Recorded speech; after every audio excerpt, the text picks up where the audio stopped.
नमस्कार साथियों।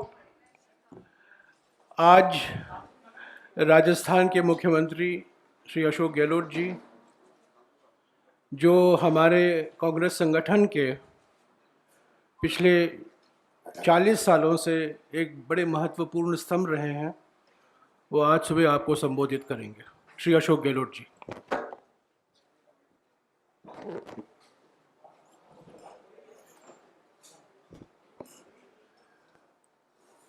हमारे साथी जयराम रमेश जी और तमाम मेरे पत्रकार मित्रों, आप जो हालात देख रहे हैं देश में, वो चिंताजनक है। जिस रूप में एक तरफ राहुल गांधी जी को 5 दिन तक 50 घंटे पूछताछ की गई, वो भी आज तक कभी ऐसा हुआ नहीं। और राहुल गांधी ने भी जिस रूप से ईडी को फेस किया, वो भी बेमिसाल है। 50 घंटे लगातार पूछताछ करना, लंच में जाने से भी अलाउ नहीं करना, 12:30 पौने 1 बजे तक रात को रोके रखना, ये तमाम जो रिकॉर्ड बन रहे हैं पहली बार बन रहे हैं।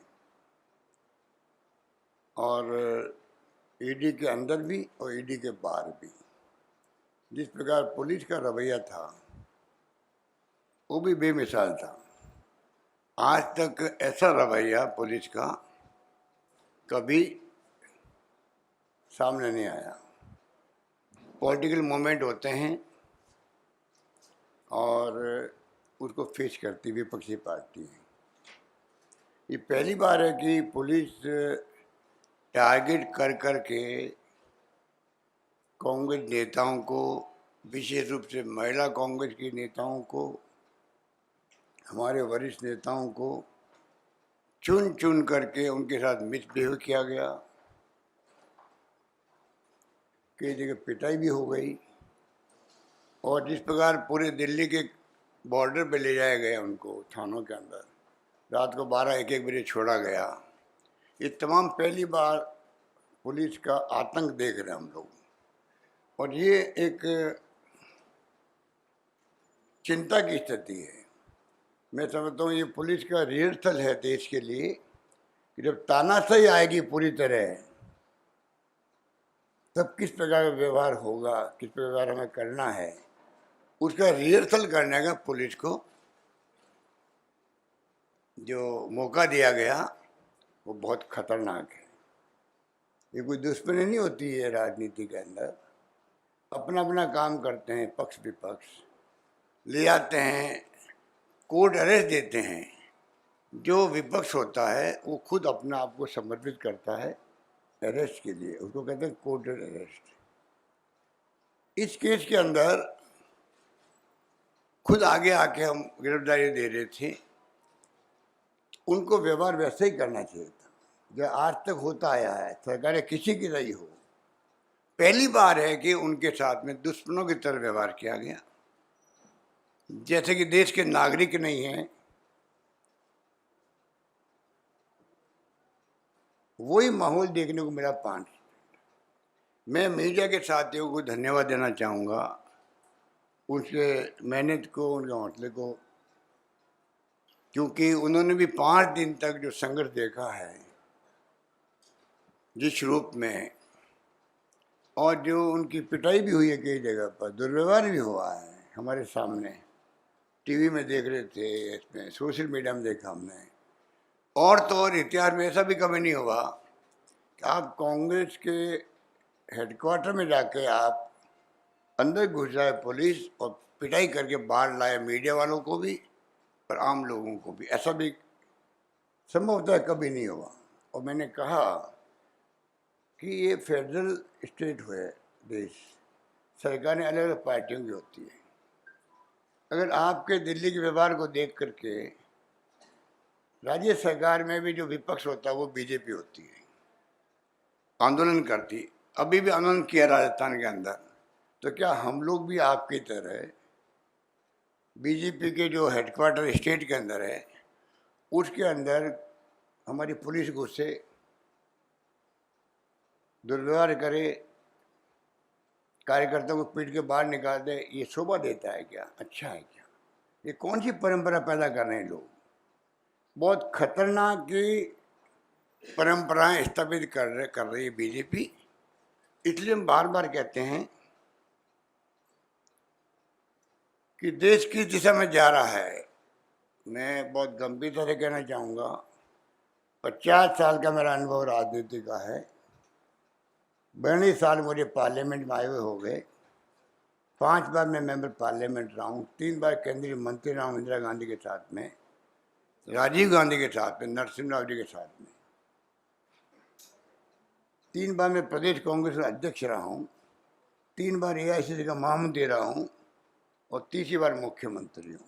ये मैं इसलिए मेरा बैकग्राउंड बता रहा हूँ कि वहाँ पर रिमाइंड करा दूँ कि मैं जो बोल रहा हूँ बहुत ही सोच समझ के बोल रहा हूँ। जो पूरा देश सुन रहा होगा, युवाओं को सुनना चाहिए विशेष रूप से।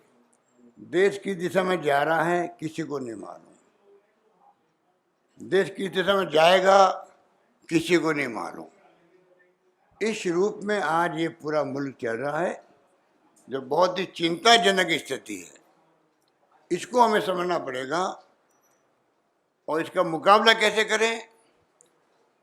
जब तक जनता साथ नहीं देगी तब तक राजनीतिक पार्टियां अकेली कुछ नहीं कर सकती। जनता को सत्य का साथ देना चाहिए, सत्य का साथ देना चाहिए। और सत्य कांग्रेस के साथ में, क्योंकि कांग्रेस की प्रोग्राम, पॉलिसी और प्रिंसिपल इस संविधान के साथ में मिले हुए हैं। और मैं तो यहाँ तक कहूँगा, कांग्रेस के जो प्रोग्राम, पॉलिसी या प्रिंसिपल है वो, और जो देश के स्थिति है हमारी, अलग अलग धर्म के लोग, अलग अलग जातीय वर्गों के लोग, अलग अलग भाषाओं के लोग यहाँ रहते हैं, इन सबको साथ लेके चलना एक बहुत बड़ी चुनौती होती है, जो आज तक 70 साल तक कांग्रेस चलती गई। इसलिए देश एक रहा, अखंड रहा। पाकिस्तान की तरह तानाशाही शासन नहीं आया। धर्म के नाम पे जो आज राजनीति चल रही है उसके लिए मैं विशेष रूप से कहना चाहूँगा, ये हमें रिमाइंड करना पड़ेगा आम जनता को भी कि धर्म के नाम पे ही आज़ादी के वक्त में 2 टुकड़े हुए थे देश के, हिंदुस्तान, पाकिस्तान बना था। तो पाकिस्तान तो एक धर्म के लोगों का मुल्क था, हमारा मुल्क सर्वधर्म समभाव की भावना वाला मुल्क था। तो क्या कारण है कि हम तो एकजुट रहे, एक अखंड रहे। चाहे इंदिरा गांधी जी ने जान दे दी, राहुल गांधी जी, राजीव गांधी जी के ज़माने में, राहुल जी तो बहुत बच्चे थे उस वक्त में, उन्होंने देखा अपनी दादी को भी और पिताजी की शहादत को देखा। तो राजीव गांधी जिस प्रकार शहीद हो गए, सरदार बेन सिंह जी ने नाबूद कर दिया उन्होंने आतंकवादियों को, आखिर में वो भी शहीद हो गए। कितने लोग शहीद हुए थे आपको मालूम है, कितनी घटनाएं आती थी उस जमाने के अंदर। तो मैं पूछना चाहूँगा इन बीजेपी के, RSS के नेताओं से, आप किस हिंदू धर्म के नाम पर लोगों को भड़काते रहोगे? उदाहरण हमारे सामने, हमारा पड़ोसी मुल्क पाकिस्तान हमसे अलग हुआ धर्म के नाम पर। तो क्या कारण है कि पाकिस्तान आज अलग 2 टुकड़े हो गए इंदिरा गांधी जी के ज़माने में? 90,000 सैनिकों को इंदिरा गांधी ने सरेंडर करवा दिया। दुनिया के इतिहास में ऐसी मिसाल कहीं नहीं मिलेगी। वो अलग बात है कि मोदी जी आज तक इंदिरा गांधी का नाम ही नहीं लेते हैं। पर मैं जो विशेष रूप से कहना चाहूँगा आपको, पाकिस्तान बांग्लादेश क्यों बना? जब मुस्लिम लोग थे वहाँ पर, मुस्लिम राष्ट्र था, तो एक धर्म के नाम पर मुल्क बनना अलग बात है, पर मुल्क कायम रहना दूसरी बात है। जो हमने देखा है, मैं तो खुद बॉर्डर पे गया था शरणार्थी की सेवा करने के लिए 71 के अंदर बांग्लादेश के, तो मुझे मालूम है कि क्या हालात थे। तो मुझे बता दीजिए 2 मुल्क क्यों बने हैं एक धर्म के नाम के बावजूद में? 2 मुल्क कैसे बन गए जब एक धर्म के लोग थे? पाकिस्तान और आज जो बांग्लादेश है, तत्कालीन पाकिस्तान था। इसका मतलब धर्म के नाम पे मुल्क बन सकते हैं, तो मुल्क एक रहेगा, अखंड रहेगा, ये कोई गारंटी नहीं है। हमने अपने पड़ोस में देखा है। आज ये हिंदू धर्म की बात करके लोगों को भड़का रहे हैं, हिंदू राष्ट्र की बात कर रहे हैं। अरे अमित शाह जी बोल गए खाली हिंदी को लेके 2 शब्द, पूरा दक्षिण उठ खड़ा हुआ। अमित शाह जी को शब्द वापस लेने पड़ेंगे। मेरे माने ये नहीं थे, अभी 1 महीने पहले की बात है। जो भाषा के नाम पे भड़क सकते हैं देश के लोग, धर्म के नाम पे जो ये खुद ही भड़का रहे लोगों को, तो आप सोचिए कि इनकी सोच क्या है। ये क्या धर्म के नाम पर, हिंदू धर्म के नाम पर ये हिंदू राष्ट्र बना करके इस देश को एक व अखंड रखेंगे, रख पाएंगे? यही हिंदू लोग जो है बाद में बात करेंगे तो शेड्यूल कास्ट के लोग हैं। आज तो शेड्यूल कास्ट वालों को गुमराह किया जा रहा है, गले लगाया जा रहा है। आप भी हिंदू हो हमारी तरह, ट्राइबल को कहा जा रहा है आप हिंदू हो। पर इनकी आत्मा को पूछो, मैं बचपन से इनको वाच कर रहा हूँ जनसंघ के रूप में। फिर जनता पार्टी मर्द हो गए थे लोग जब इंदिरा गांधी को जेल भेजा तब, और अब भारतीय जनता पार्टी के रूप में है, सत्ता में आ गए। ये कभी भी इन्होंने शेड्यूल कास्ट के लोगों को गले नहीं लगाया था। अम्बेडकर की बात छोड़ दीजिए, गांधी जी को इन्होंने कभी एक्सेप्ट नहीं किया था। तो आज जिस प्रकार से अपना रूप बदला इन्होंने, गांधी की फोटो लगाते हैं, सरदार पटेल की मूर्ति लगाई है मोदी जी ने। पूछो इनको, इस सरदार पटेल जी ने तो आपके आरएसएस को बैन किया था, आपने माफी मांगी थी आरएसएस ने। हम जिंदगी में कभी राजनीति में भाग नहीं लेंगे, सांकेतिक संगठन रहेंगे, उस रूप में इन्होंने माफी मांगी है उस वक्त में। आज उनकी मूर्ति लगा रहे खाली वोटों की राजनीति करने के लिए। कांग्रेस मुक्त भारत बना देंगे। अरे आप क्या कांग्रेस मुक्त भारत बनाओगे? इनकी 7 पीढ़ी आ जाएगी तो ही कांग्रेस मुक्त भारत नहीं बनेगा। ये कांग्रेस और देश की जो भावना वो एक सी है। ठीक है, सत्ता में आए नहीं आए अलग बात है, उसमें कई कारण होते हैं। जो आप देख रहे हो कि धर्म के नाम पे जो हालात बन गए देश के अंदर, तो ये भावना आ गई, कब तक रहेगी वो? महंगाई भयंकर, बेरोजगारी तो हाहाकार मचा हुआ देश के अंदर, आर्थिक स्थिति गर्त में जा रही है, पता नहीं किस दिशा में हम जाएंगे। आने वाले वक्त में क्या फ्यूचर है देश के नौजवानों का, वो आपने देख लिया अग्निपथ को लेके। आप बताइए, कोई शासन, गुड गवर्नेंस इसे कहते हैं। आप इस स्कीम को गुप्त रखो, अग्निपथ को, अचानक आप युवाओं के सामने उनको पेश कर दो। जिन्होंने एग्जाम दे दिए, फिजिकल टेस्ट दे दिया, इंतजार कर रहे थे नौकरी का, अचानक लगा नई स्कीम आ गई है। तो उसी कारण से आज आज्ञा नहीं हुई, तोड़फोड़ हुई। हम उसको समर्थन नहीं करते। हम युवाओं से अपील करते हैं कि आप अपनी बात कहो, शांतिपूर्ण तरीके से कहो, अहिंसा के तरीके से कहो, कोई दिक्कत नहीं उसके अंदर, पर हिंसा नहीं करनी चाहिए। ये भड़का रहे उल्टा कि जिन्होंने भाग ले लिया आंदोलन में, उसको अग्निपथ के अंदर भर्ती नहीं करेंगे हम लोग, पुलिस सर्टिफिकेट मांगेंगे। तो ये युवाओं को भी भड़काने का काम कर रहे हैं। और जो स्कीम आई है उसमें जितने ही रिटायर्ड जनरल, कर्नल, मेजर जो भी है, वो खुल के विरोध कर रहे हैं। उनके 50, 25, 30 साल के अनुभव हैं, 35 साल के अनुभव हैं, वो विरोध क्यों कर रहे हैं? और मैं भी देख रहा था एक परमवीर चक्र, कल हमारे जयराम रमेश जी बता रहे थे, जो उनको पुरस्कार मिला मिस्टर कैप्टन बाना सिंह को। वो कह रहा save the country, Agnipath scheme will badly damage us, India is going through a crucial stage, youngsters are the future of our motherland. इस देश को बचाइए, अग्निपथ योजना हमें बहुत अधिक नुकसान पहुंचाएगी। हमारा देश नाजुक स्थिति में पहुंच गया है, हमारे युवा देश का भविष्य है। ऐसे मैंने, ये एक नहीं है, अनेकों हैं। वो जनरल बख्शी जी रोज 5 साल से मैं देख रहा हूँ कांग्रेस के बारे में, यूपीए गवर्नमेंट के बारे में क्या नहीं बोलते हैं, आप भी क्यों मालूम होगा। वही कर्नल बख्शी जी मैंने सुना है अग्निपथ को लेकर विरोध क्यों कर रहे हैं। और ऊपर से ये कल परसों और भड़काया, हम इसको विड्रॉ नहीं करेंगे। ये बोलने का तरीका ही डेमोक्रेसी में गलत है। ये आपका अहम घमंड और तानाशाही प्रवृत्ति का द्योतक है, फासिस्टी प्रवृत्ति का द्योतक है। ऐसा कभी नहीं कहा जाता है। आप डेलीगेशन बुलाओ, फौजियों का, एक्स रिटायर्ड अधिकारियों को बुलाओ, आप कहो चलो हम पोस्टपोन करते हैं, पार्लियामेंट आ रही है, उसमें डिस्कशन करवाएंगे, डिफेंस कमेटी को देंगे, कुछ तो कहो। तो युवाओं को लगता भाई हमारी बात सुनी गई है, आप उल्टा भड़काने का काम करते हो। तो ये जो सरकार की अप्रोच है वो भी तानाशाहीपूर्ण है, फासिस्टी तरीके से है। इसलिए मैं कह रहा हूँ डेमोक्रेसी देश में खत्म हो रही है, संविधान की धज्जियां उड़ रही है, हम लोग सब चिंतित है। तो कहने को तो बहुत सारी बातें हैं, क्योंकि ये जो राहुल जी के सामने जो कुछ किया गया है, आप बताइए मुझे, जिस प्रकार राहुल गांधी को 5 दिन तक 50 घंटे जो बुलाया गया, ऐसा कभी आज तक हुआ क्या? और तो और बिना मनी लॉन्ड्रिंग के, बिना मनी लॉन्ड्रिंग के भी उस केस को बना रहे हैं, जबरदस्ती से बना रहे हैं। जब कोई भी संगठन, जो हमारा एक अखबार था आज़ादी की 1937 में शुरू हुआ, 42 से 45 तक अंग्रेजों ने बैन लगा दिया इस अखबार पर।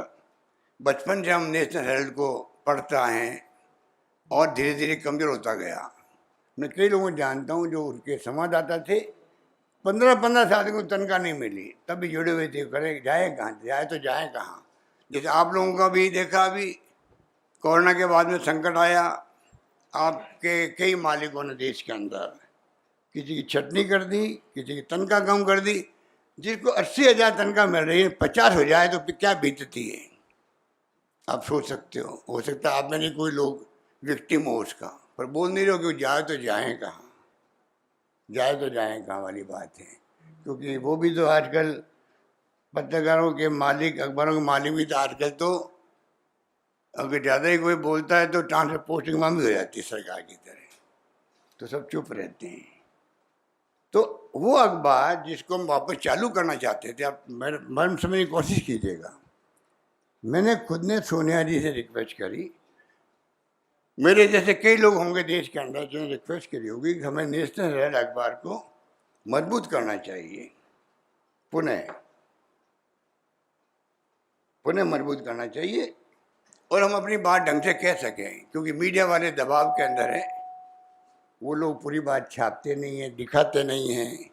ईडी का, इनकम टैक्स का, सीबीआई का उनको डर है, ये स्थिति है, सब जानते हैं। आप सब मतलब यहाँ बैठे हो कि नहीं कह रहा हूँ, पूरे देश भर के पत्रकारों की, मीडिया वालों की आत्मा बोलती है, आप नहीं बोलते हो, ठीक है।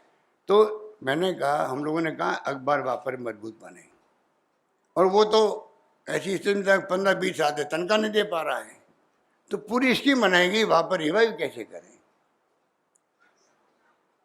100 बार में किस्तों में पैसा दिया होगा नेशनल हेराल्ड को, ईडीएल कंपनी को, उसको मजबूत करने के लिए कोई न कोई तरीका निकालो।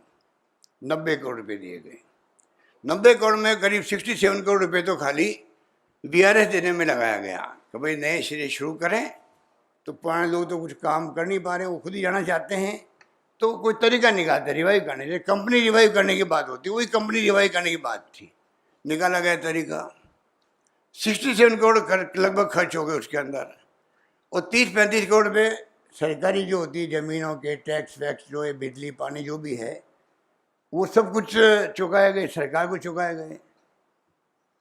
नई कंपनी बनाई गई जिससे कि पूरी तरह मॉनिटरिंग हो सके, ढंग से निकल सके अखबार, और लोगों को हम सहयोग के लिए अपील कर सकें। आप बताइए, एक ऐसा माहौल बना दिया इन्होंने, चंदा देने वाले गुनाहगार है कांग्रेस को, पूरा चंदा आज बीजेपी को मिल रहा है, लूट रहे बीजेपी वाले देश को एक तरफ करप्शन करके। आप बिलीव नहीं कर सकते, आरएसएस और बीजेपी के नेता लोग, इनको मजा आ गया राज का, राज पहली बार मिला है। वाजपेयी जी के वक्त में इतनी छूट नहीं थी, अब पूरी छूट है लूटने की। जम के पैसा खा रहे हैं, जम के ये राजनीति कर रहे हैं, अपने ऑफिसर बना रहे हैं पूरे हिंदुस्तान के अंदर। 350 ऑफिस बन गए इनके। इन हालातों में देश चल रहा है। इन स्थितियों में जब ये स्थिति बनी तो हमने कोशिश करी किसी ढंग से इसको वापस रिवाइव करें, पर इतना टाइट कर दिया इंडस्ट्रीज को, कोई चंदा देने के तैयार नहीं, कांग्रेस को भी, नेशनल हेराल्ड को भी, यंग इंडिया कंपनी को भी, और उन स्थिति में चल रहा है। फिर भी संघर्ष करते करते आगे बढ़ते गए। इन्होंने क्रिमिनल केस करवा दिया, वो अलग जमानत हुई सोनिया जी की, राहुल जी की, जिसने सब कुछ त्याग दिया। सोनिया गांधी प्राइम मिनिस्टर नहीं बनी हो, उनको जिस रूप में आपने कोर्ट में पेश करवाया, आप सोच सकते हो कि इनकी सोच क्या है। फिर आपने ये जो 2015 में केस खत्म हो गया, ये आपका क्लोज कर दिया करीब करीब इसको, इसी ईडी ने।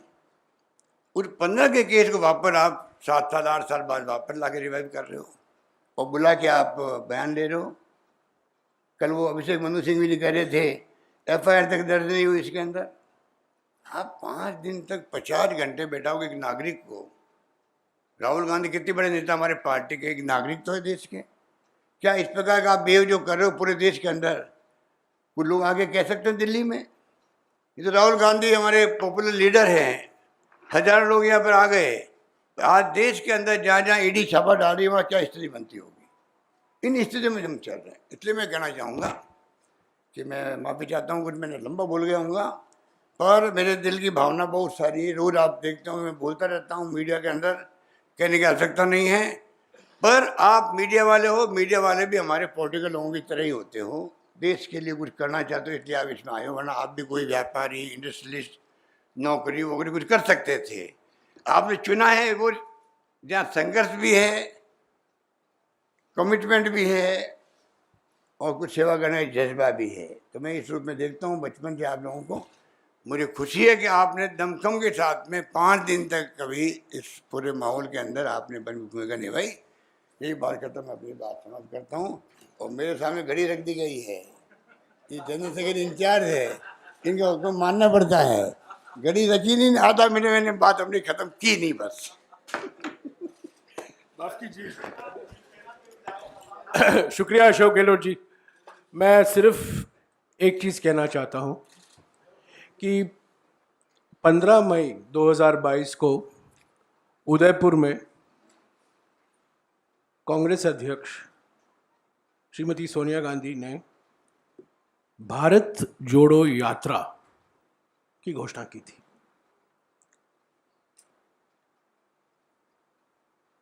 आरएसएस और बीजेपी के विभाजनकारी विचारधारा और नीतियों के खिलाफ, धर्म के आधार पर, जाति के आधार पर, भाषा के आधार पर, प्रांत के आधार पर जो समाज को बांटा जा रहा है, उसके खिलाफ कांग्रेस पार्टी ने ये ऐलान किया कि 2 अक्टूबर 2022 से कन्याकुमारी से कश्मीर तक भारत जोड़ो यात्रा निकाला जाएगा।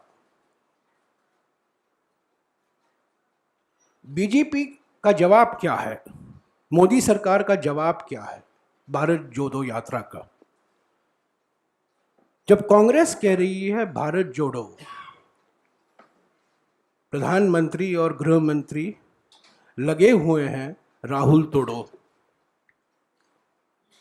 ये षड्यंत्र है। सोनिया गांधी तोड़ो, राहुल तोड़ो, कांग्रेस तोड़ो। और कांग्रेस कह रही है कि हम भारत जोड़ो यात्रा में 2 अक्टूबर से कांग्रेस संगठन निकलेगा, कांग्रेस नेतृत्व निकलेगा, इसकी तैयारी हो रही है। और इसको काउंटर करने के लिए सोनिया गांधी तोड़ो, राहुल गांधी तोड़ो, कांग्रेस तोड़ो, अशोक गहलोत तोड़ो। तो इसके खिलाफ आज 24 नंबर अकबर रोड में हमारे विधायक मौजूद हैं, हमारे सांसद मौजूद हैं और इस षड्यंत्र के खिलाफ हम हमारी आवाज उठा रहे हैं। सारी संस्थाएं लगे हुए हैं, पुलिस लगी हुई है, ईडी लगा हुआ है, सीबीआई तो है ही, इनकम टैक्स है, सरकार की हर एक संस्था, जो संवैधानिक संस्थाएं हैं, उनको मोदी सरकार की ये जो राजनीति है, बदले की राजनीति, ये वेंडेटा पॉलिटिक्स है, ये कोई शासन की राजनीति नहीं है, गुड गवर्नेंस की राजनीति नहीं है, ये मैक्सिमम वेंडेटा मिनिमम गवर्नमेंट। तो इसके खिलाफ हम आज आवाज उठा रहे हैं। सारा दिन हमारे विधायक और सांसद यहाँ मौजूद हैं, आप देख रहे हैं, आप लोग खुद महसूस कर चुके हैं किस तकलीफ से आपको यहाँ आना पड़ा। मैं आपसे माफ़ी मांगता हूँ, आपको कुछ कठिनाई हुई, ये हमारे कारण नहीं है। हमारे कई सांसद, कई विधायक भी रोके गए हैं, हमारे ही ऑफिस में प्रवेश करने से रोका गया है। हम स्पीकर से मिले हैं, राज्यसभा के अध्यक्ष से मिले हैं, हम महामहिम राष्ट्रपति तक गए हैं। हम उम्मीद करते हैं कि मीडिया के द्वारा हमारी आवाज जनता तक पहुंचेगी। कांग्रेस भारत जोड़ो में लगी रहेगी। ये सोनिया गांधी तोड़ो, राहुल गांधी तोड़ो की राजनीति हम सफल नहीं होने देंगे। शुक्रिया। सारे सवाल अशोक गहलोत जी जवाब देंगे। सब बातें कह दी भैया, कोई बातें बची नहीं है। एक एक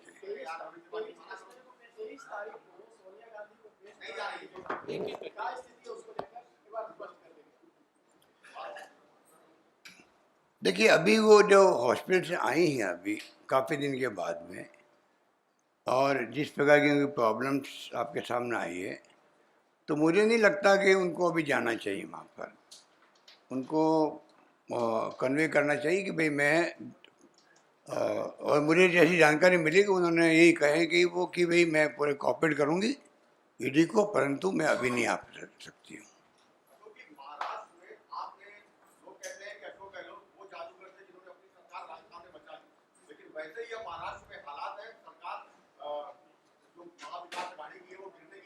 ये महाराष्ट्र के बारे में अलग से बात करेंगे।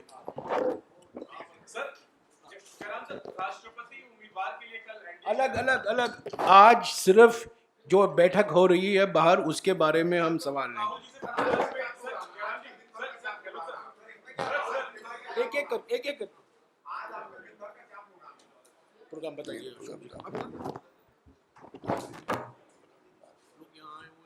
देखिए, आज एक तो जो विधायकगण आए हैं, दो काम हो गए। आए हैं सॉलिडिटी दिखाने के लिए राहुल जी के प्रति, और साथ में हमारा काम हल्का हो गया। राष्ट्रपति के जो उम्मीदवार बने विपक्ष के, उनके प्रस्ताव के रूप में काम करने का भी। तो बड़े रूप में हमारे विधायक देश भर से आ रहे हैं, वो भी लगे हुए हैं साइन करने के अंदर।